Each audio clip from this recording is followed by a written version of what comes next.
तुम्हारा अनुवादक झूठ बोल रहा है। वेटर रेस ने यह बात करोड़पति सीईओ के कान में फुसफुसाई रेस्तरां के बीचों बीच एक अहम सौदेबाजी के दौरान। जर्मन में लिखा अनुबंध बस हस्ताक्षर होने ही वाला था। सब कुछ सही लग रहा था, लेकिन उस एक वाक्य ने सब कुछ बदल दिया। निखिल मेहरा तय समय से कुछ मिनट पहले रेस्तरां पहुंचे। उत्सुकता से नहीं, बल्कि नियंत्रण के आदी होने के कारण उन्हें हमेशा भरे हुए स्थानों पर लोगों से पहले पहुंचना पसंद था। इससे उन्हें निरीक्षण करने, माहौल को समझने और लोगों को परखने का मौका मिलता था। रेस्तरां बेहद परिष्कृत था, खामोश, जहां हर चीज इतनी महंगी लगती थी कि उसे बिना सावधानी के छूना भी मुश्किल था। निखिल के लिए यह बस एक पृष्ठभूमि थी। असली चीज उनके दाहिने हाथ में पकड़े चमड़े के ब्रीफकेस में थी। वह खिड़की के पास आरक्षित मेज पर बैठ गए। बाहर का नजारा शहर की भाग दौड़ दिखाता था। गाड़ियां तेजी से गुजर रही थीं, लोग जल्दी में थे, अदृश्य जगहों पर फैसले लिए जा रहे थे। उन्होंने शांति से अपना ब्रीफकेस खोला। अनुबंध वहीं था, मोटा, जर्मन में। यह एक समझौता था जिस पर महीनों से चर्चा चल रही थी और जो उनकी कंपनी को एक नए स्तर पर ले जा सकता था। निखिल जर्मन नहीं बोलते थे, उन्हें कभी जरूरत ही नहीं पड़ी थी। वह हमेशा इसके लिए पेशेवरों पर भरोसा करते थे। अनुवादक पहले से ही वहां मौजूद था, एक अच्छी पोशाक में, आरामदेह मुद्रा में, लगभग अत्यधिक आत्मविश्वास वाला व्यक्ति। उसने निखिल का दृढ़ता से अभिवादन किया, बिना निमंत्रण के बैठ गया और किसी के पूछने से पहले ही बोलना शुरू कर दिया। उसने ट्रैफिक, शहर और निवेशकों के अत्यधिक मांग के बारे में टिप्पणी की। निखिल ने चुपचाप सुना। उस व्यक्ति का आत्मविश्वास उन्हें परेशान नहीं कर रहा था, बल्कि इसके विपरीत यह योग्यता का संकेत लग रहा था। वे पल भर में आ रहे हैं, अनुवादक ने कहा। सब कुछ व्यवस्थित है। निखिल ने सिर हिलाया, ब्रीफकेस बंद किया और अपने हाथ मेज पर रखे। उन्हें साफ, व्यवस्थित मेजें पसंद थीं, जहां अनावश्यक चीजें न हों। उनके लिए स्पष्टता जगह से शुरू होती थी। उन्होंने केवल पानी मांगा, अनुवादक ने शराब मांगी। वेटर रेस, भूमिका सतर्क कदमों से पास आई। वह युवा थी, सादी वर्दी में, सही मुद्रा में। उसने पानी परोसा, गिलास व्यवस्थित किए और पूछा कि क्या वे कुछ और चाहेंगे। उसकी आवाज नीची थी, पेशेवर, लगभग तटस्थ। निखिल ने छोटे से इशारे से जवाब दिया, और कुछ कहने की कोई जरूरत नहीं थी। भूमिका धीरे से दूर हट गई। वह परिवेश का मात्र एक हिस्सा होने की आदी थी। उसने जल्दी सीख लिया था कि ऐसी जगहों पर जितना कम ध्यान खींचा जाए उतना बेहतर। वह बिना उपस्थित दिखे सब कुछ देखती थी। वह दूसरी मेज तक गई, ऑर्डर नोट किए और काउंटर पर लौट आई। निवेशक थोड़ी देर बाद पहुंचे। औपचारिक अभिवादन, हाथ मिलाना, संयमित मुस्कान। अब जर्मन भाषा मेज पर हावी थी। अनुवादक ने स्वाभाविक रूप से मध्यस्थ की भूमिका संभाली। जो जर्मन में कहा जा रहा था उसे हिंदी में दोहराता रहा। निखिल ध्यान से सुनते रहे, बातचीत की लय का पालन करते हुए। सब कुछ उम्मीद के मुताबिक चल रहा था। भूमिका शराब के साथ वापस आई। उसने पहले मेहमानों को, फिर निखिल को और अंत में अनुवादक को शराब परोसी। एक गिलास तक पहुंचने के लिए झुकते समय उसने जर्मन में कुछ बिखरे हुए शब्द सुने। कुछ भी पूरा नहीं, कुछ भी स्पष्ट नहीं, बस टुकड़े। उसने कोई प्रतिक्रिया नहीं दी, अपना काम करती रही। बातचीत आगे बढ़ी। वे समय सीमा, वितरण और प्रतिबद्धताओं के बारे में बात कर रहे थे। अनुवादक धारा प्रवाह अनुवाद कर रहा था, एक आत्मविश्वासपूर्ण स्वर में, कभी कभी बहुत अधिक आत्मविश्वासपूर्ण। निखिल संक्षिप्त नोट्स बना रहे थे। वह मूल भाषा नहीं समझते थे, लेकिन वह सौदेबाजी समझते थे। उन्हें इस प्रक्रिया पर भरोसा था। यह हमेशा से ऐसे ही काम करता आया था। भूमिका फिर से मेज के पास से गुजरी, खाली गिलास इकट्ठा करते हुए। उसने जर्मन में एक और वाक्य सुना, फिर एक और। वे कठिन शब्द नहीं थे, वे सामान्य, जाने पहचाने शब्द थे जो गंभीर संदर्भों में उपयोग किए जाते थे। उसे थोड़ी बेचैनी महसूस हुई, लेकिन उसने उस विचार को झटक दिया। दूसरों की बातचीत की व्याख्या करना उसका काम नहीं था। वह काउंटर पर लौट आई और बर्तन व्यवस्थित किए। रेस्तरां अब भरा हुआ था, लेकिन निखिल की मेज एक अपनी ही तरह की खामोशी में थी, एक महत्व की खामोशी। वहां सब कुछ सुनियोजित, मापा हुआ, नियंत्रण में लग रहा था। निखिल निवेशकों को देख रहे थे, संयमित हावभाव, चौकस निगाहें। कोई दुश्मनी नहीं थी, न ही अत्यधिक उत्साह। यह एक पेशेवर समझौता था और कुछ नहीं। उन्हें यह पसंद था, स्पष्ट व्यवसाय, बिना नाटक के। अनुवादक बोलता रहा, कभी कभी बातचीत में बहुत अधिक जगह लेता था। वह बीच में टोकता, समझाता, सारांश बताता। निखिल को कोई समस्या नहीं दिखी। यह उसका काम था, अनुवाद करना, अनुकूलित करना, सुविधा देना। भूमिका एक प्लेट परोसने के लिए वापस आई। कटलरी लगाते समय उसने फिर से जर्मन सुनी। इस बार वाक्य इतना पूरा था कि उसे अनदेखा नहीं किया जा सका। यह कुछ तकनीकी नहीं था, यह एक स्वर था, एक वजन था। उसने सोचने से पहले ही अपने शरीर को प्रतिक्रिया करते हुए महसूस किया। फिर भी उसने अपना चेहरा तटस्थ रखा और हट गई। उसने काउंटर के पीछे गहरी सांस ली। उसने खुद को काम पर ध्यान केंद्रित करने की कोशिश की। वह अपने दिमाग में कहानियां नहीं बनाना चाहती थी। उसने कितनी बार चीजों को संदर्भ से बाहर नहीं समझा था। उसने कितनी बार खुद को गलत नहीं समझा था। बातचीत जारी रही। अनुवादक सहजता से बात कर रहा था। निवेशक ध्यान से सुन रहे थे। निखिल शांत, आत्मविश्वासी बने रहे। कुछ भी किसी समस्या का संकेत नहीं दे रहा था। भूमिका दूर से देखती रही, उत्सुकता से नहीं बल्कि आदत से। वह एक ऐसे घर में पली बढ़ी थी जहां जर्मन भाषा को सामान्य बातों के लिए इस्तेमाल नहीं किया जाता था। यह हमेशा तब प्रकट होती थी जब कुछ गंभीर कहने की जरूरत होती थी। यह बात उसके अंदर कहीं बैठ गई थी, बिना उसे महसूस हुए भी। मेज पर निखिल ने एक पल के लिए अपना ब्रीफकेस बंद किया, एक निवेशक की बात ध्यान से सुनते हुए। अनुवादक ने तेजी से अनुवाद किया। निखिल ने सिर हिलाया। सब कुछ ठीक लग रहा था। भूमिका को बेचैनी और प्रबलता से लौटने लगी। फिर भी उसने कुछ नहीं किया। यह सही समय नहीं था, शायद कभी नहीं होगा। रेस्तरां काम करता रहा, प्लेटें आती जाती रहीं, समानांतर बातचीतें होती रहीं, लेकिन वह मेज अदृश्य रूप से केंद्र में बनी रही। एक महत्वपूर्ण अनुबंध, महत्वपूर्ण लोग, महत्वपूर्ण निर्णय। निखिल को किसी बात का संदेह नहीं था। उन्हें प्रक्रिया पर भरोसा था, अनुवादक पर भरोसा था, अपने अनुभव पर भरोसा था। भूमिका वहां लगभग अदृश्य बनी रही, अपना काम करती रही, टुकड़े सुनती रही, संवेदनाएं संजोती रही।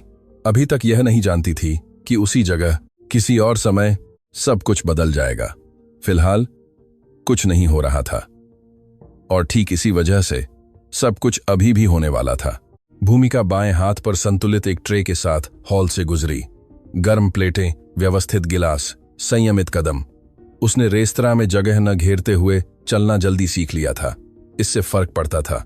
जो बहुत ज्यादा ध्यान खींचता था उसे सुन लिया जाता था, और वहां सुनना शायद ही कभी अच्छी बात थी। निखिल की मेज उसी तरह बरकरार थी, वही व्यवस्था, वही लोग। अनुवादक लगातार बोल रहा था, अपने शरीर को आगे की ओर झुका रहा था जैसे कि वह बातचीत का नेतृत्व कर रहा हो। निवेशक ध्यान से सुन रहे थे। निखिल अपनी दृढ़ मुद्रा बनाए हुए थे, हाथ मेज पर टिके हुए थे, सीधी नजर। वह सहज लग रहे थे, स्थिति के मालिक। भूमिका ने एक प्लेट परोसी और हट गई। वह देखती नहीं रही, कभी नहीं देखती थी, लेकिन 2 कदम चलते ही उसने जर्मन में एक वाक्य सुना जो सामान्य से ऊंचा निकल गया। पूरा नहीं, बस शुरुआत। टोन को पहचानने के लिए काफी था। उसने कोई प्रतिक्रिया नहीं दी। वह काउंटर तक गई, एक और ऑर्डर नोट किया, हॉल में लौट आई। रेस्तरां भरा हुआ था, कुछ मेजों पर हंसी, कुछ अन्य पर ऊंची बातचीत, लेकिन वह मेज अलग थलग थी, जैसे एक अदृश्य बुलबुले से घिरी हो। अनुवादक हंस रहा था, तेजी से बोल रहा था, तेजी से अनुवाद कर रहा था। भूमिका फिर से गुजरी, अब पानी के साथ। पास पहुंचते ही उसने जर्मन में एक और वाक्य सुना, इस बार लंबा। निवेशक शांति से बोल रहा था, टोन हल्का नहीं था। अनुवादक ने हिंदी में जवाब दिया, बहुत ही कोमल शब्दों में। भूमिका को अपने सीने में हल्का सा दर्द महसूस हुआ। वह आधे सेकंड के लिए रुकी, बस गिलास को मेज पर ठीक से रखने के लिए पर्याप्त समय। किसी ने ध्यान नहीं दिया। वह सहायक क्षेत्र में लौट आई, एक साफ कपड़ा उठाया, एक ऐसी सतह को साफ किया जो पहले से ही साफ थी। उसे अपने हाथों को व्यस्त रखने की जरूरत थी। जब वह बच्ची थी तो रसोई के फर्श पर बैठी रहती थी, जबकि दादी चूल्हे पर कॉफी चलाती थी। परदादी मेज पर बैठी रहती थी, हाथ जोड़े, खिड़की से बाहर देखती थी। जब वे जर्मन में बात करना शुरू करती थीं, तो भूमिका जानती थी कि खेलने का समय नहीं है। उसे सब कुछ समझने की जरूरत नहीं थी, बस तरीका सुनना काफी था। भाषा ज्यादा कठोर हो जाती थी, वाक्य छोटे होते थे, खामोशियां लंबी होती थीं। रेस्तरां में आवाज वही थी। भूमिका एक और ऑर्डर के साथ हॉल में लौट आई, फिर से मेज के पास से गुजरी। अनुवादक ने निवेशक को बीच में ही टोक दिया, कुछ तेजी से, संक्षिप्त रूप से अनुवाद किया। निखिल ने कागज पर एक संक्षिप्त नोट बनाया। उसे बेचैनी बढ़ती महसूस हुई, लेकिन वह चलती रही। एक सहकर्मी गलियारे में उससे गुजरी। आज बड़ी मेज है, उसने धीरे से टिप्पणी की। भूमिका ने सिर हिलाया। महत्वपूर्ण ग्राहक लगते हैं। सहकर्मी ने कंधे उचकाए और आगे बढ़ गई। उसके लिए यह बस एक और मांगते हैं। 12 सलाह सीबत लगा था, लेकिन वह चलती रही कि वाली मेज थी। भूमिका के लिए अब ऐसा नहीं था। वह फिर से पास आई, अब खाली प्लेटें इकट्ठा करने के लिए। निवेशक जर्मन में बोल रहा था। उसने एक ऐसा शब्द इस्तेमाल किया जिसे भूमिका अच्छी तरह पहचानती थी। यह दुर्लभ नहीं था, घर में आम था। यह हमेशा तब आता था जब कोई जोखिम के बारे में चेतावनी देता था। अनुवादक ने इसे केवल एक तकनीकी विवरण के रूप में अनुवादित किया। भूमिका को अपने पेट में मरोड़ महसूस हुई। उसने अनुबंध के बारे में नहीं सोचा, पैसे के बारे में नहीं सोचा। उसने दादी के बारे में सोचा, यह कहते हुए कि वह शब्द कभी अकेला नहीं आता, यह हमेशा परिणाम लेकर आता है। उसने सावधानी से प्लेटें इकट्ठा कीं। एक निवेशक ने उसे एक पल के लिए देखा। भूमिका ने अपना चेहरा तटस्थ रखा, नजर नहीं हटाई, मुस्कुराई नहीं, कुछ भी नहीं दिखाया। वह काउंटर पर लौट आई। मैनेजर तेजी से उसके पास से गुजरा। उस मेज पर ध्यान देना, उसने कहा। कोई गलती नहीं होनी चाहिए।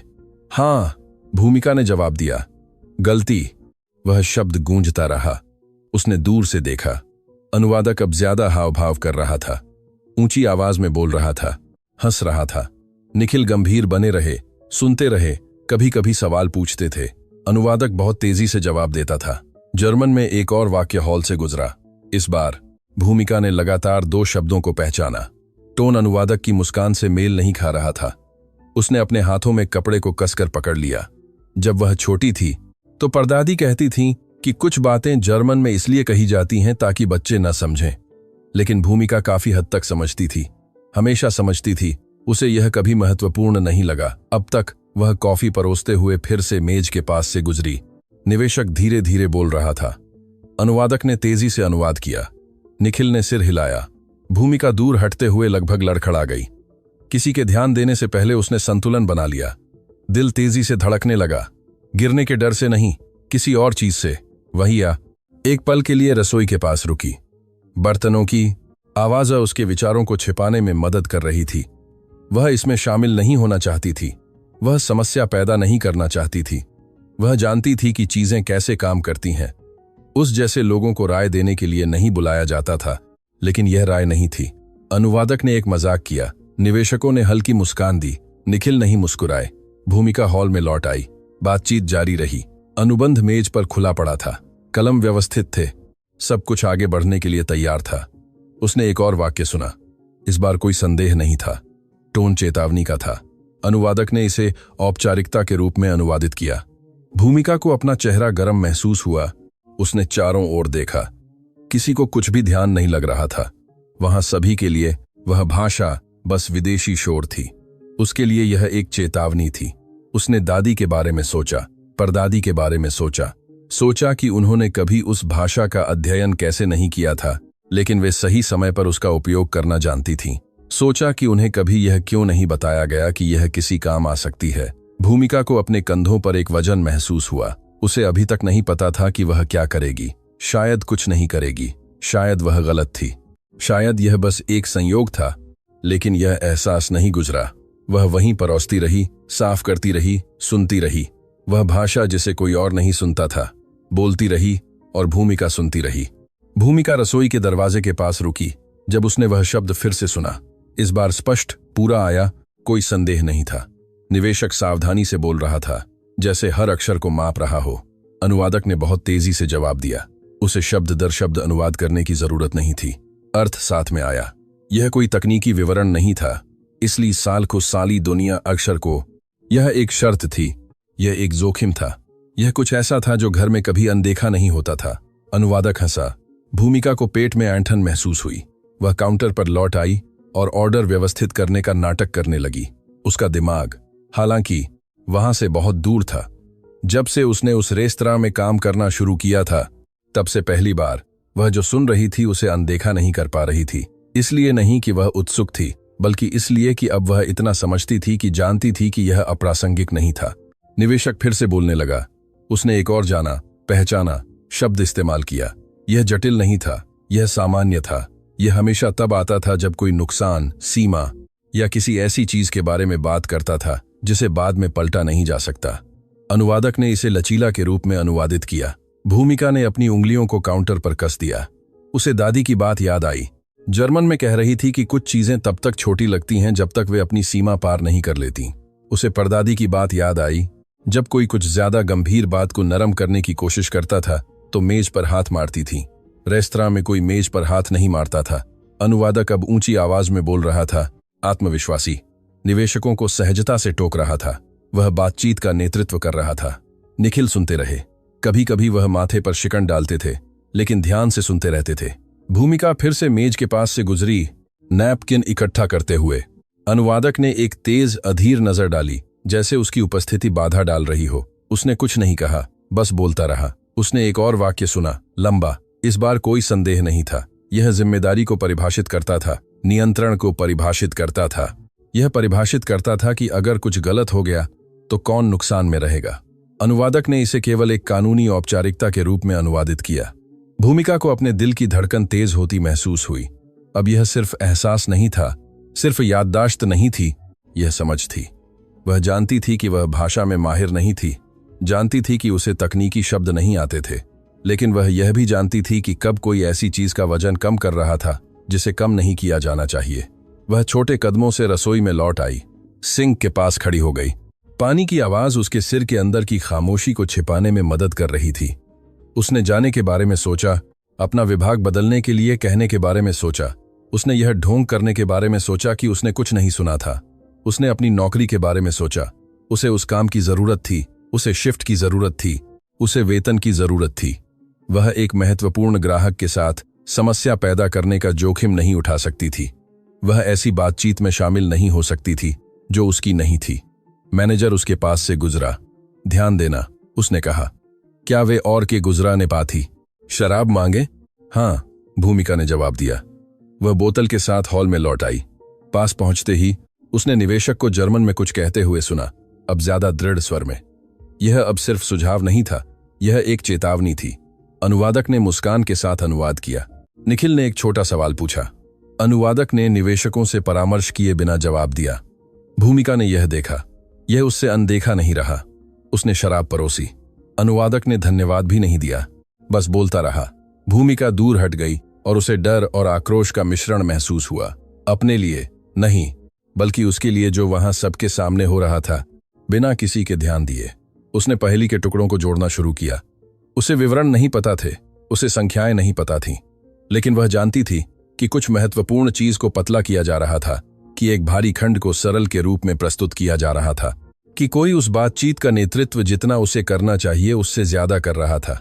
अनुवादक, वह मेज का मालिक बनकर घूम रहा था, सुधार कर रहा था, समायोजित कर रहा था, बातों को काट रहा था, चुन रहा था कि क्या अनुवाद करना है और कैसे अनुवाद करना है, और वह इसे बहुत आत्मविश्वास के साथ कर रहा था। भूमिका को याद आया कि घर में जर्मन का इस्तेमाल कभी धोखा देने के लिए नहीं किया जाता था। इसका इस्तेमाल चेतावनी देने, सुरक्षा करने, गलती से बचने के लिए किया जाता था। यहाँ इसका इस्तेमाल इसके विपरीत किया जा रहा था। उसे मेज तक जाने का मन हुआ, कुछ कहने का मन हुआ, लेकिन मैनेजर की छवि, नौकरी की, वेतन की साथ में आई। डर तेजी से हावी हो गया। वह वहां कोई नहीं थी। निखिल सीईओ थे, निवेशक महत्वपूर्ण विदेशी थे, अनुवादक किराए पर लिया गया पेशेवर था। वह सिर्फ वेटररेस थी। उस पर कौन विश्वास करेगा? उसने एक और वाक्य सुना। इस बार उसे सोचने की भी जरूरत नहीं पड़ी। इसने सब कुछ बदल दिया। अनुवादक ने अस्पष्ट रूप से अनुवाद किया, लगभग सामान्य रूप से। भूमिका को अपनी रीढ़ में सिहरन महसूस हुई। वह मेज से दूर हट गई और हॉल के पिछले हिस्से में चली गई। वह एक पल के लिए दीवार से सटकर खड़ी हो गई, दूसरी मेज का निरीक्षण करने का नाटक करती हुई। दिल तेजी से धड़क रहा था।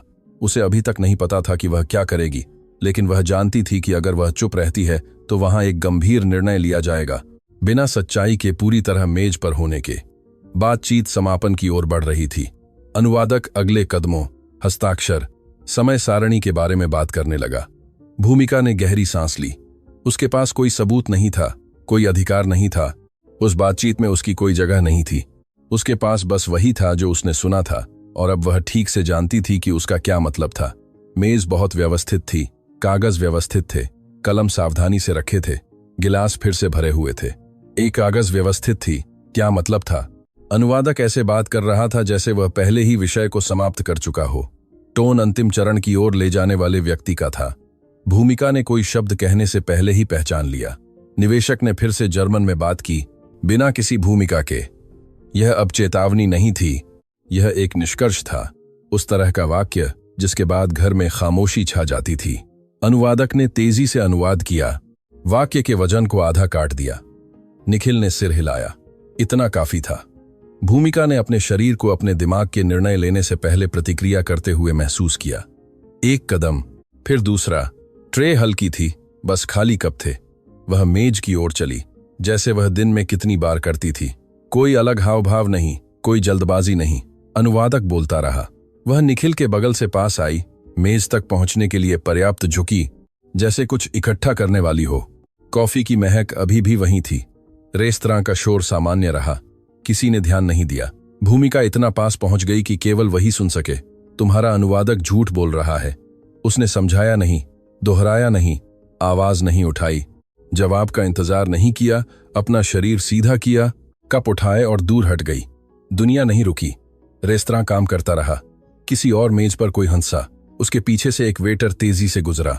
बाहर से देखने वाले के लिए कुछ नहीं बदला, लेकिन उस मेज पर हवा बदल गई। निखिल तुरंत नहीं हिले।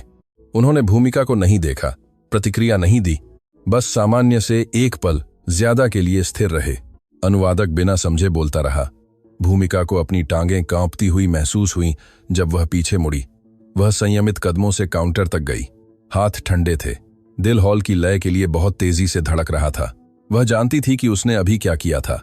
वह यह भी जानती, तीना के ताम से जानती थी कि कोई वापसी नहीं थी। अनुवादक ने वाक्य समाप्त किया और मुस्कुराया। वह सहमति की उम्मीद कर रहा था। निखिल ने जवाब देने में देर लगाई।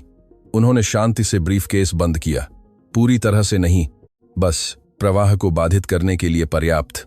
दोहराओ, उन्होंने हिंदी में कहा। अनुवादक ने आश्चर्य से पलकें झपकाईं।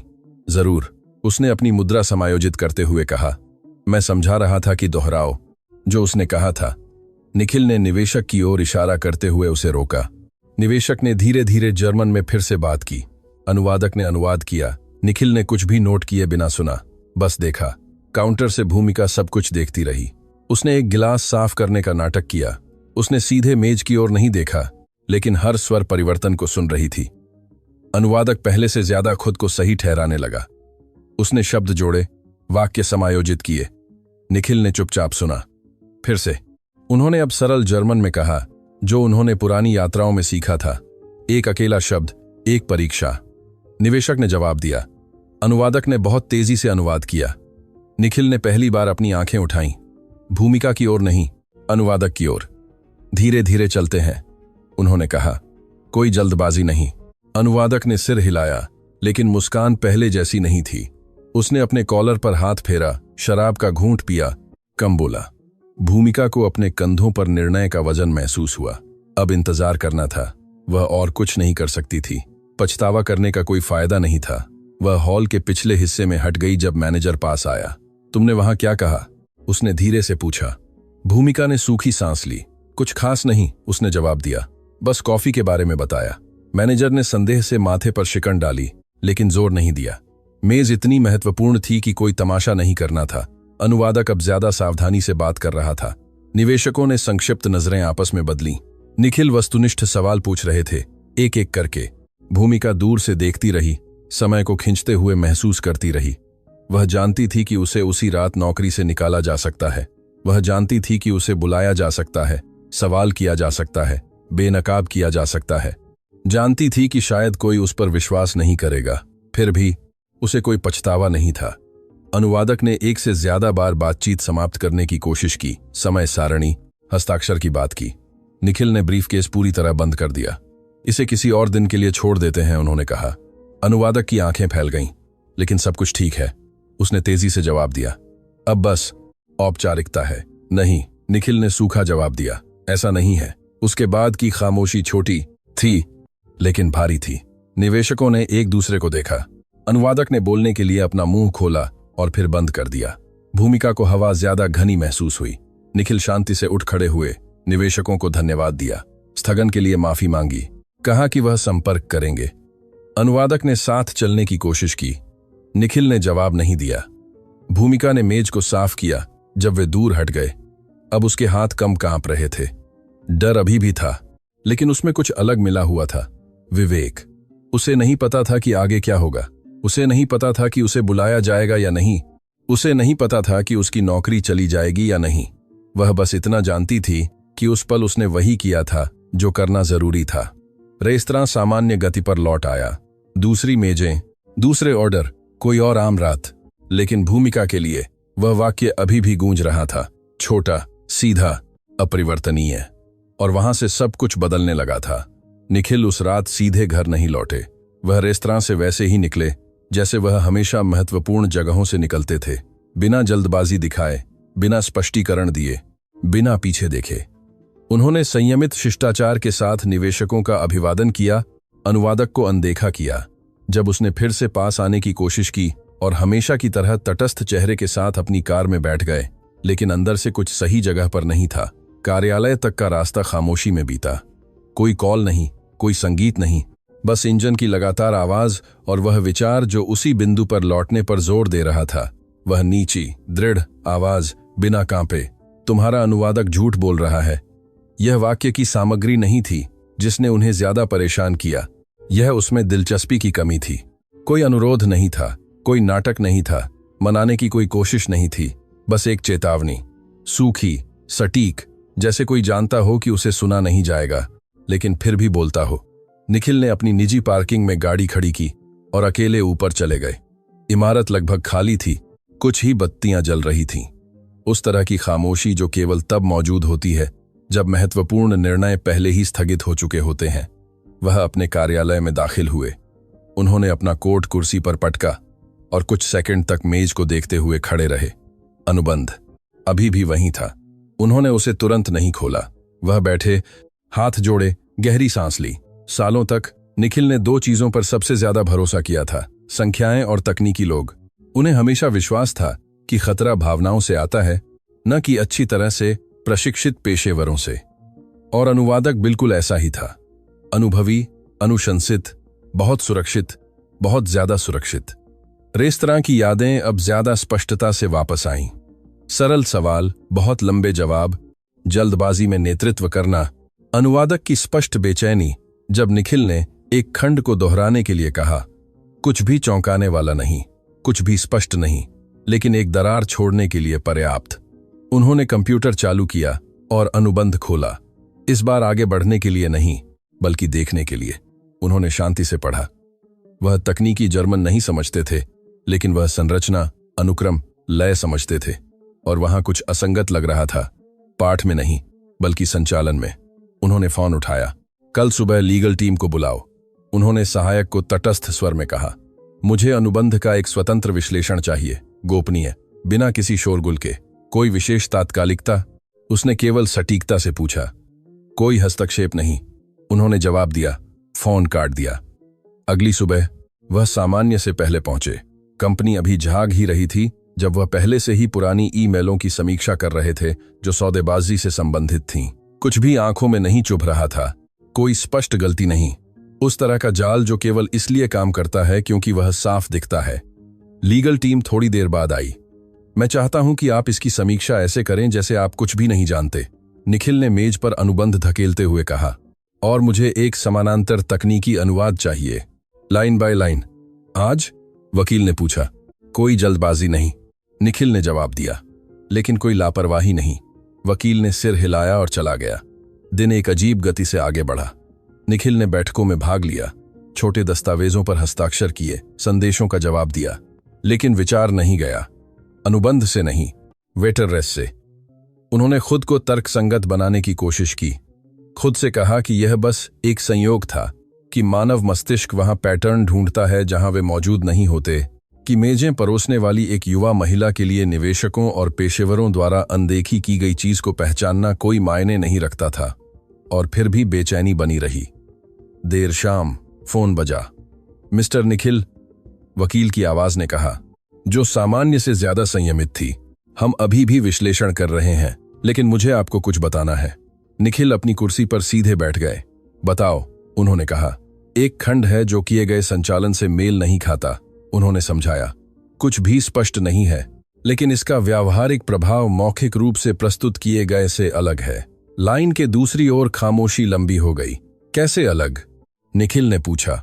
परिचालन असहमति के मामले में, वकील ने कहा, निर्णय लेने का नियंत्रण एक निश्चित अवधि के लिए हाथ बदल जाता है। निखिल ने 1 सेकंड के लिए अपनी आंखें बंद कर लीं। क्या इसका उल्लेख किया गया था? उन्होंने पूछा। जिस तरह से इसे लिखा गया है उस तरह से नहीं, वकील ने जवाब दिया। और यदि इसे लागू किया जाता है तो यह महत्वपूर्ण रणनीतिक नुकसान पैदा करता है। निखिल ने तुरंत जवाब नहीं दिया।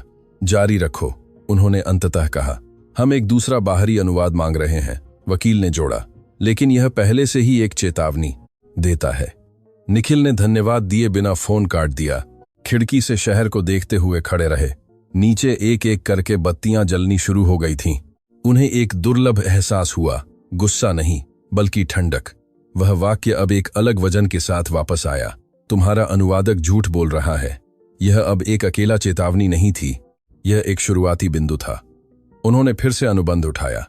जल्दबाजी में नहीं, उत्सुकता से नहीं, बल्कि तरीके से, उसी तरीके से जिसने उन्हें वहां तक पहुंचाया था। उन्हें अभी तक जाल का आकार नहीं पता था। उन्हें नहीं पता था कि इसमें कौन शामिल था। उन्हें नहीं पता था कि यह कितनी दूर तक जाता है। लेकिन उन्हें एक बात पता थी, किसी ने उन्हें गुमराह करने की कोशिश की थी, और किसी ने, जिसे अनदेखा करना बहुत ही असंभव था, पहले ही देख लिया था। निखिल अपनी कुर्सी पर वापस झुक गए। 2 दिन, यही समय था जो उन्होंने खुद को दिया था। 2 दिन यह सुनिश्चित करने, पुष्टि करने, समझने के लिए। और इस बीच एक सवाल उनके दिमाग में गूंज रहा था, खामोश, बेचैन करने वाला। उन्होंने कितनी बार ऊंची आवाजों पर भरोसा किया था और उन लोगों को अनदेखा किया था जो धीरे बोलते थे। दूसरा दिन खामोशी के साथ शुरू हुआ। निवेशकों से कोई कॉल नहीं, अनुवादक से कोई संदेश नहीं, दबाव की कोई कोशिश नहीं। उस तरह की शांति जो सुकून नहीं देती, बस छिपाती है। निखिल फिर से जल्दी पहुंचे, किसी भी अन्य कार्यकारी से पहले, उत्सुकता से नहीं बल्कि तरीके से। उन्हें पता था कि महत्वपूर्ण निर्णय खुद को घोषित नहीं करते, वे धीरे धीरे प्रकट होते हैं। कानूनी टीम पहले ही इमारत में थी। हमें बाहरी अनुवाद मिल गया है, वकील ने निखिल के कार्यालय में घुसते ही कहा। स्वतंत्र, तकनीकी, शामिल किसी भी पक्ष के साथ कोई संपर्क नहीं। और निखिल ने बिना किसी भूमिका के पूछा। वकील ने सावधानी से ब्रीफ केस खोला। उसके हावभाव में कोई नाटकीयता नहीं थी। यह अपने आप में एक संकेत था। अनुबंध अवैध नहीं है, उसने शुरू किया। यह उससे भी बुरा है, यह चालाकी भरा। निखिल खामोश रहे। खंड संतुलन दिखाने के लिए तैयार किए गए हैं, वकील ने जारी रखा। लेकिन व्यवहार में वे महत्वपूर्ण क्षणों में निर्णय लेने की शक्ति हस्तांतरित करते हैं। कुछ भी तत्काल नहीं, कुछ भी स्पष्ट नहीं, केवल तब जब बहुत देर हो चुकी होगी। क्या यह मेज पर कहा गया था? निखिल ने पूछा। नहीं, वकील ने जवाब दिया। इसे नरम किया गया था, समायोजित किया गया था।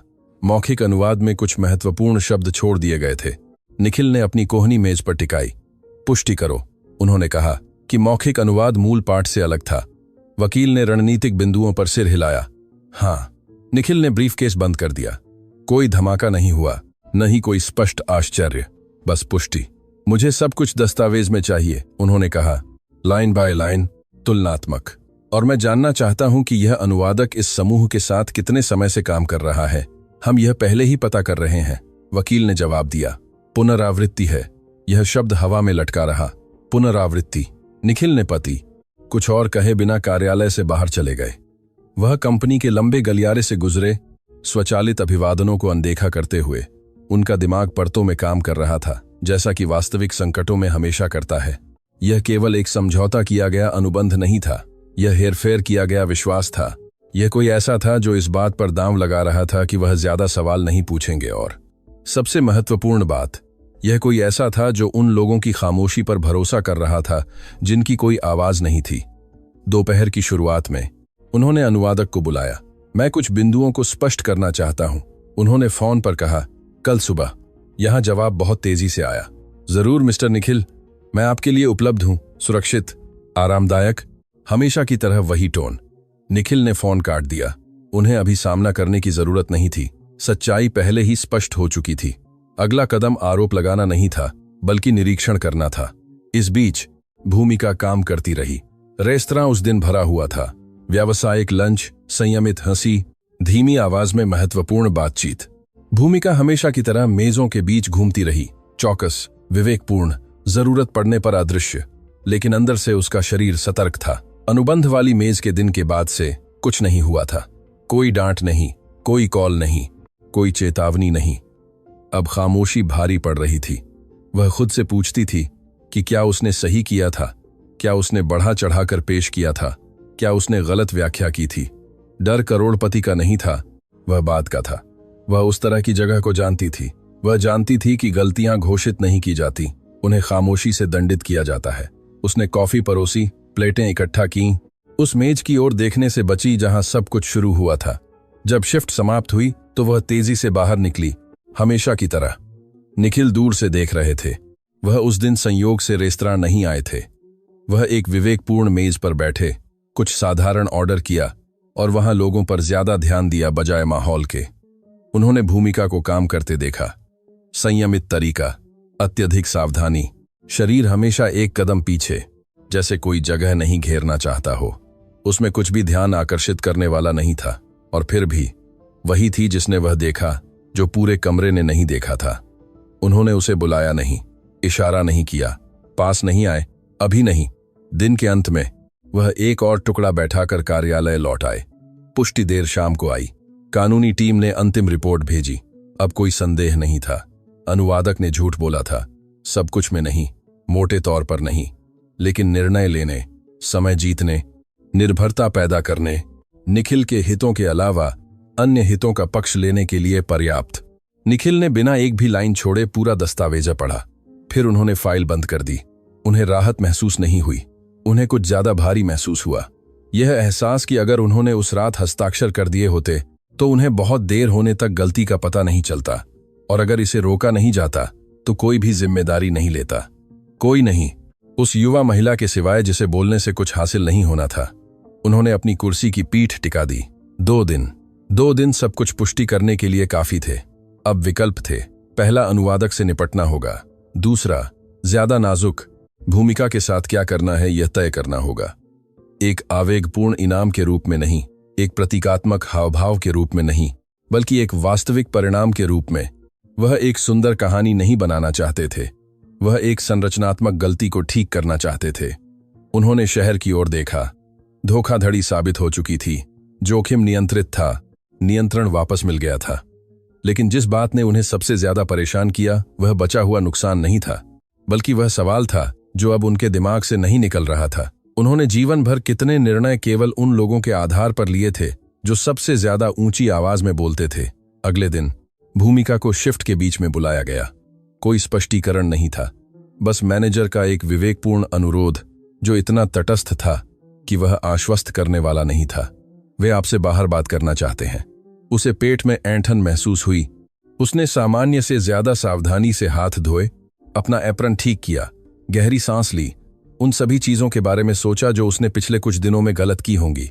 चेतावनी के बारे में सोचा, उसके बाद आई खामोशी के बारे में सोचा कि शायद उसने अपनी सीमा पार कर ली थी।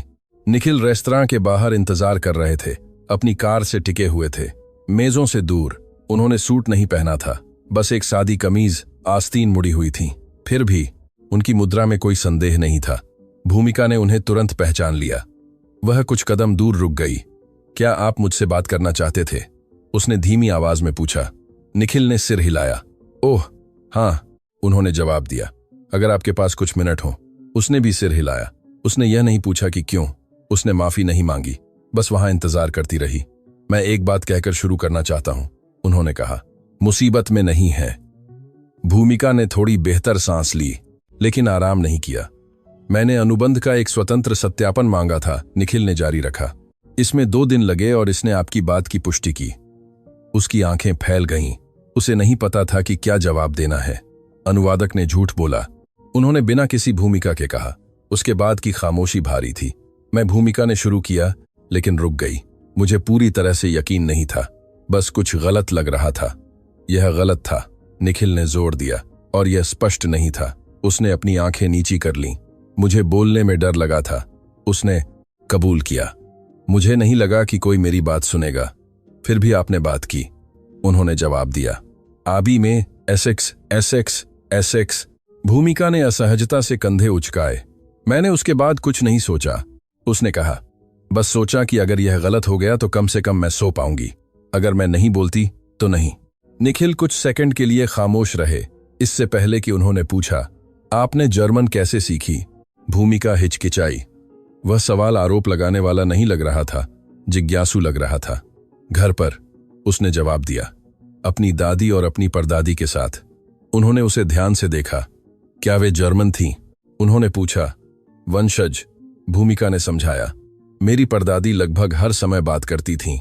मेरी दादी हिंदी के साथ मिलाती थीं, लेकिन जब कोई गंभीर बात होती थी तो भाषा बदल देती थी। वह अनजाने में हल्की मुस्कुराई। जब कोई समस्या होती थी, उसने जारी रखा। जब कोई कठिन निर्णय लेना होता था, जब कोई बीमार होता था, तो वे जर्मन में बात करती थीं। तो आप यही सुनते हुए पली बढ़ी? निखिल ने कहा। हाँ, उसने जवाब दिया।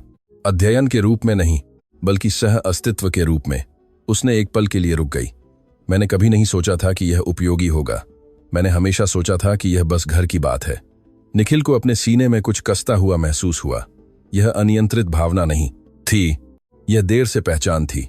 आपने उस दिन माफी मांगी थी, उन्होंने टिप्पणी की, इसमें हस्तक्षेप करने के लिए। भूमिका ने सिर हिलाया। यह मेरी जगह नहीं थी, उसने कहा। मैं मेजें परोसती हूं, अनुबंध नहीं।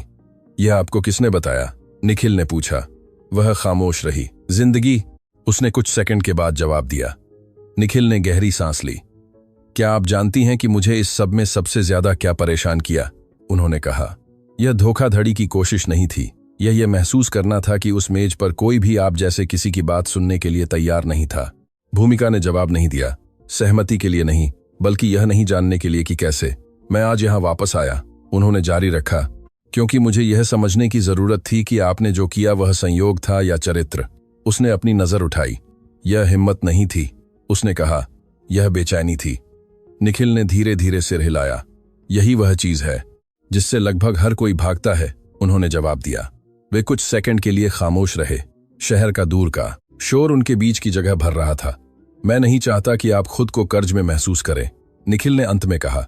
न ही यह कहने के लिए एक अच्छी कहानी बन जाए। मैं यह नहीं चाहता, भूमिका ने तेजी से जवाब दिया। मैंने बस वही किया जो मुझे सही लगा। मुझे पता है, उन्होंने कहा, और इसीलिए मैं यहां हूं। वह सीधे बात पर आए। मैं आपको एक अवसर प्रदान करना चाहता हूं, उन्होंने कहा। अभी नहीं, इनाम के रूप में नहीं, बल्कि एक मार्ग के रूप में। उसने माथे पर शिकन डाली। किस तरह का अवसर? उसने पूछा। मेरी कंपनी में एक प्रारंभिक पद, उन्होंने जवाब दिया। कोई उच्च पद नहीं, कोई प्रतीकात्मक पद नहीं, असली काम। और इसके साथ भुगतान की गई पढ़ाई, भाषाएं, प्रशिक्षण, जो कुछ भी आप विकसित करना चाहें। भूमिका ने जवाब देने में देर लगाई। मेरे पास कॉलेज की डिग्री नहीं है, उसने कहा, न ही कोई रिज्यूमे। क्या आपके पास सुनने की क्षमता है? निखिल ने जवाब दिया। और ध्यान, बाकी सब बनाया जाता है। उसने गहरी सांस ली। और अगर मैं नहीं कहूं? उसने पूछा। आप अपना जीवन जारी रखेंगी? उन्होंने जवाब दिया। कोई सजा नहीं, कोई मांग नहीं, लेकिन मैं पसंद करूंगा कि आप हां कहें। भूमिका ने फर्श की ओर देखा। दादी के बारे में सोचा, परदादी के बारे में सोचा। सोचा कि उसने कितनी बार सोचा था कि उसके पास जो कुछ भी था उसका कोई मूल्य नहीं था। मैं स्वीकार करती हूं, उसने अंत में कहा, लेकिन कृतज्ञता के लिए नहीं। निखिल हल्के से मुस्कुराए। स्वीकार करने का यही एकमात्र सही तरीका है, उन्होंने जवाब दिया। उसने अपना हाथ बढ़ाया। उन्होंने हाथ मिलाया। कुछ भी घोषित नहीं किया गया, संभव से ज्यादा कुछ भी वादा नहीं किया गया। जब भूमिका रेस्तरां के अंदर वापस लौटी तो शिफ्ट वही लग रही थी, मेजें वही थीं, ग्राहक उदासीन थे, लेकिन वह वैसी नहीं थी, और निखिल भी नहीं। निखिल ने कुछ भी घोषित नहीं किया, प्रेस को नहीं बुलाया, कोई आंतरिक संचार नहीं किया। जो हुआ उसे कॉरपोरेट उदाहरण में नहीं बदला। उनके लिए यह जीत नहीं थी, यह मार्ग का सुधार था। अनुवादक को चुपचाप हटा दिया गया। कोई तमाशा नहीं, कोई सार्वजनिक अपमान नहीं, बस एक छोटा ईमेल, अनुबंध निलंबित, पहुंच रद्द। उस तरह का बाहर निकलना जो सुर्खियां नहीं बटोरता, लेकिन चक्र समाप्त करता है। जर्मन निवेशकों ने विराम स्वीकार कर लिया। स्वतंत्र सत्यापन ने बातचीत का स्वर बदल दिया। अनुबंध फिर से लिखा गया, ज्यादा स्पष्ट, ज्यादा निष्पक्ष, उन लोगों के लिए कम आरामदायक जो अंधेरे में नेतृत्व करने की कोशिश कर रहे थे। निखिल बिना किसी शोरगुल के अपनी दिनचर्या में लौट आए। लेकिन उनमें कुछ अपनी पुरानी जगह पर नहीं लौटा। अगले दिनों में उन्होंने ज्यादा अवलोकन करना शुरू कर दिया। गलतियों की तलाश में नहीं, बल्कि खामोशियों की। उन्होंने उन लोगों पर ध्यान देना शुरू कर दिया जो बिना देखे अंदर और बाहर आते थे, जो धीरे बोलते थे, जिन्हें बीच में टोक दिया जाता था, जो बहुत ज्यादा अनुमति मांगते थे। यह एक नई, लगातार बेचैनी थी। भूमिका 2 सप्ताह बाद कंपनी में शामिल हुई। कोई प्रतीकात्मक पद नहीं, कोई घोषणा नहीं। प्रशासनिक क्षेत्र से जुड़ा एक साधारण पद, दस्तावेजों के प्रवाह के पास, जहां जानकारी गुजरती थी, जहां निर्णय छोटे शुरू होते थे। पहले दिन वह बहुत जल्दी पहुंची। निर्धारित समय से कुछ मिनट पहले रिसेप्शन में बैठी, गोद में बैग, संयमित मुद्रा, चौकस नजर। हमेशा की तरह जब उसे बुलाया गया तो वह बहुत तेजी से उठी। शुभ प्रभात, उसने अंदर आते ही कहा। निखिल मेज के बगल में खड़े थे। शुभ प्रभात, उन्होंने जवाब दिया। आराम से बैठो। वह नहीं बैठी। वह तभी बैठी जब उन्होंने इशारा किया। उसका शरीर अभी भी जगह न घेरने की आदत से जुड़ा हुआ था। यह कोई एहसान नहीं है, उन्होंने सीधे कहा। यह एक शुरुआत है। आप गलतियां करेंगी, आप सीखेंगी, और कोई भी आपको इससे नहीं बचाएगा। मैं बचने की उम्मीद नहीं करती, भूमिका ने जवाब दिया। निखिल ने सिर हिलाया। बहुत खूब। उसने बिना किसी औपचारिकता के काम करना शुरू किया। तेजी से सीखा। अनावश्यक सवाल नहीं पूछती थी। बोलने से पहले अवलोकन करती थी। जब वह बोलती थी तो सटीक होती थी। कुछ लोग हैरान थे। वह कौन है? उन्होंने पूछा। नई है, उन्होंने जवाब दिया। बस इतना ही। निखिल ने हस्तक्षेप न करने पर जोर दिया। उन्होंने न तो करीब से देखा, न ही सार्वजनिक रूप से प्रशंसा की, न ही सुरक्षा की। दूर से देखा। भूमिका अपवाद नहीं बनना चाहती थी, वह सक्षम बनना चाहती थी। रात में वह औपचारिक जर्मन, तकनीकी अंग्रेजी, उन अवधारणाओं का अध्ययन करती थी जिन्हें वह पहले केवल दूर से सुनती थी। पहली बार उसे लगा कि उसके बचपन से जो कुछ भी उसके पास था वह कोई अजीब विवरण नहीं था, वह एक आधार था। यह आसान नहीं था। कई दिन ऐसे थे जब उसने हार मानने के बारे में सोचा, जब उसे लगा कि वह अपनी जगह से बाहर है, उस माहौल के लिए बहुत छोटी है। लेकिन उसे हमेशा रेस्तरां का वह पल याद आता था। वाक्य के बाद की खामोशी, एक नीची आवाज का वजन। निखिल भी बिना घोषणा किए बदल गए। उन्होंने दोहरे अनुवादों की मांग करना शुरू कर दिया, कम तैयार प्रस्तुतियां और ज्यादा सरल सवाल सुनना शुरू कर दिया। अत्यधिक सुरक्षा पर संदेह करना शुरू कर दिया। वह ज्यादा दयालु नहीं हुए, वह ज्यादा चौकस हो गए। एक दोपहर उनका गलियारे में भूमिका से सामना हुआ। वह दस्तावेजों का ढेर लिए हुए थी। उनकी उपस्थिति को नोटिस करने के लिए बहुत ज्यादा एकाग्र थी। भूमिका, उन्होंने बुलाया। वह तुरंत रुक गई। हाँ, कैसा चल रहा है? उन्होंने पूछा। उसने जवाब देने से पहले सोचा। मुश्किल, उसने कहा, लेकिन निष्पक्ष। उन्होंने सिर हिलाया। यह सबसे अच्छी तरह की शुरुआत है, उन्होंने जवाब दिया। वह आगे बढ़ी। वह वहीं रहे। उन्हें उसमें कृतज्ञता नहीं दिख रही थी, बल्कि जिम्मेदारी दिख रही थी। कुछ दुर्लभ, कुछ ऐसा जो उन्होंने खुद सालों से लगभग खो दिया था। अनुबंध हफ्तों बाद अंततः हस्ताक्षर किया गया। इस बार बिना जल्दबाजी के, बिना उत्सव के, बस निश्चितता के साथ। निखिल ने हस्ताक्षर करने से पहले 1 सेकंड के लिए कलम पकड़ी। संदेह से नहीं, बल्कि विवेक से। वह ठीक से जानते थे कि वह कहां कदम रख रहे थे। जब वह समाप्त हो गए तो उन्होंने ब्रीफकेस बंद किया और उठ खड़े हुए। उन्होंने बचे हुए नुकसान के बारे में नहीं सोचा।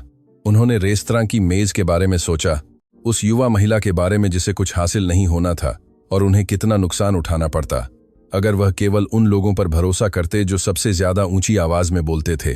रात में इमारत से बाहर निकलते हुए उन्होंने भूमिका को सड़क पार करते देखा। पीठ पर बैग, तेज कदम, थकी हुई लेकिन दृढ़। उसने उन्हें नहीं देखा और यह अच्छा था, क्योंकि वह चुनाव कभी पहचान के बारे में नहीं था। यह सुनने के बारे में था और उस तरह के नेता के बारे में था जो उन्होंने वहां से बनने का फैसला किया था। कभी कभी सबसे बड़ा झूठ किसी खंड में नहीं लिखा होता, यह उस तरीके में छिपा होता है जिससे हम सुनना सीखते हैं, या बेहतर जिस तरह से हम न सुनने का चुनाव करते हैं। उस मेज पर वह सब कुछ था जिसकी शक्ति आमतौर पर मांग करती है। अनुभवी कार्यकारी, चौकस निवेशक, एक अनुवादक जो सवाल उठाने के लिए बहुत सुरक्षित था।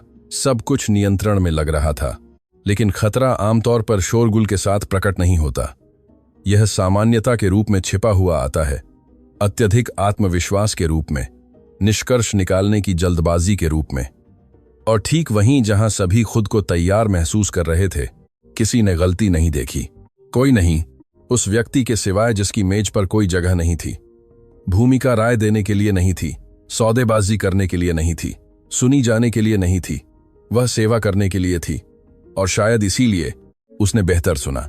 उसने अलग अलग शब्द नहीं सुने, उसने स्वर सुना, वजन सुना, सूक्ष्म चूकें सुनी, जिन्हें केवल वही पहचान सकता है जो मुश्किल समय में उस भाषा को सुनते हुए बड़ा हुआ हो, जबकि सभी सही अनुवाद पर भरोसा कर रहे थे।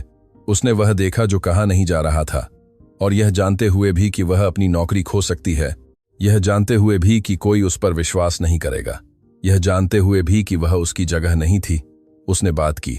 बिना तमाशे के, बिना लंबी व्याख्या के, बिना मनाने की कोशिश के उसने बात की, क्योंकि उसके लिए खामोशी ज्यादा महंगी पड़ती। निखिल ने अपना पूरा जीवन यह मानते हुए बिताया था कि कमान तकनीकी तैयारी से आती है, रेज्यूमे से, एक मजबूत उपस्थिति से। और यह कभी झूठ नहीं था। लेकिन उस रात उन्होंने कुछ ऐसा सीखा जो कोई कार्यकारी प्रशिक्षण नहीं सिखाता।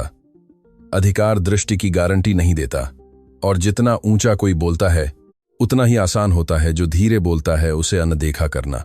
अनुबंध लगभग हस्ताक्षर किया गया था, जाल लगभग काम कर गया था। अक्षमता से नहीं, बल्कि आदत से।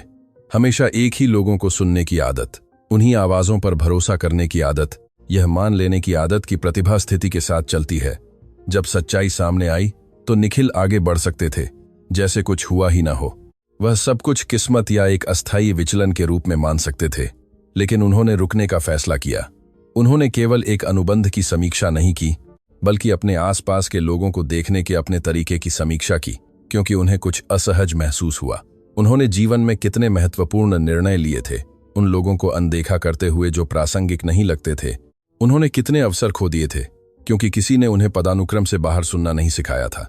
यह कहानी एक भ्रष्ट अनुवादक के बारे में नहीं है, न ही एक करोड़पति सीईओ के बारे में है।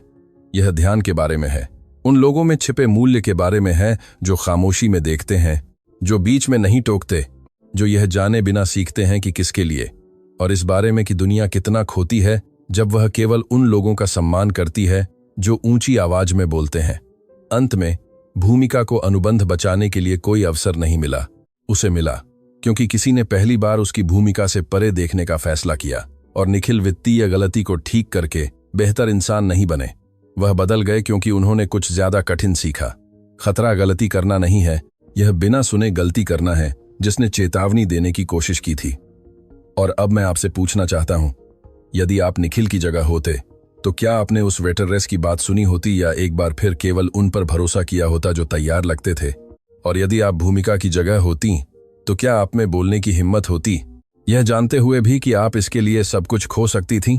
हमें टिप्पणियों में बताएं कि इस कहानी ने आपको सबसे बड़ा सबक क्या दिया। मैं आपका जवाब पढ़ना चाहता हूं। साथ ही मुझे यह भी बताएं कि आप हमें किस जगह से देख रहे हैं। यदि इस कहानी ने आपको सोचने पर मजबूर किया तो लाइक करें, चैनल को सब्सक्राइब करें और घंटी बजाएं, क्योंकि यहाँ आपको ऐसी कहानियां मिलती हैं जो सिर्फ सुनने के लिए नहीं है, बल्कि सोचने के लिए हैं। और इस वीडियो को किसी ऐसे व्यक्ति के साथ साझा करें जिसे आज यह सुनने की जरूरत है। अंत तक बने रहने के लिए धन्यवाद। अगली कहानी तक।